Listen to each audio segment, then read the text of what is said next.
Today I am with Oculus Quest 2 and I'll show you how you can connect to the Wi-Fi network. So for the first, we have to simply go for the settings. Next we have to go for the Wi-Fi, right here. And you have to remember to turn on the Wi-Fi by tapping on this switcher.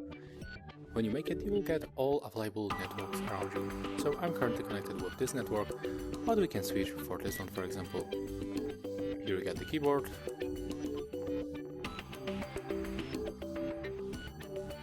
Of course, everything you are doing with your controller.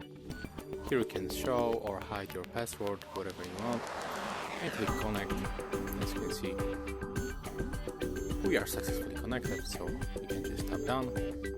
And yeah, that's all. If you find this video helpful, remember to leave a like, comment, and subscribe.